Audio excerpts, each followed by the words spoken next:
হচ্ছে যদি যেটা তুমি শুরুই করলে খুব ভালোভাবে শুরু করলে যদি 30 কোটি টাকা না যেহেতু ব্লকবাস্টার হয় সেই আমরা কেউ না। এবার প্রকাশ হলো ঢাকায় সিনেমার মেগাস্টার শাকিব খানের বহুল আলোচিত সিনেমা সোলজারের নতুন লুকটি প্রকাশ হবার পর থেকে পুরো সোশ্যাল মিডিয়ার মধ্যে তুলপার। শাকিব খানের এই ভয়ঙ্কর দুর্ধর্ষ সিক্স প্যাক লুক যেন পুরো দুই বাংলার মধ্যে আগুন ধরিয়ে দিয়েছে।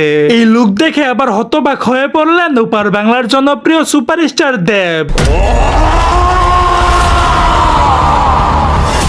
সুপারস্টার দেব সোশ্যাল মিডিয়ার মধ্যে শাকিব খানের এই লুক নিয়ে মন্তব্য করলেন। তিনি শাকিব খানকে উদ্দেশ্য করে বললেন, শাকিব তোর এই লুক দেখে খুবই ভয় পেয়েছি। বাপরে, এইটা কিভাবে সম্ভব? তুই নিজেকে এভাবে পরিবর্তন করবি সেটা আমার কখনো বিশ্বাসই হচ্ছে না। তোমার জন্য দেশ নাকি দেশের জন্য তুমি?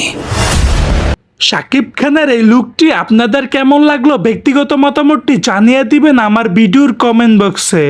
সো দর্শক, আজকের এই ভিডিওটি এই পর্যন্ত। যদি ভিডিওটি ভালো লেগে থাকে তাহলে ভিডিওতে একটা লাইক, একটা কমেন্ট আর অবশ্যই চ্যানেলটি সাবস্ক্রাইব করতে ভুলবেন না।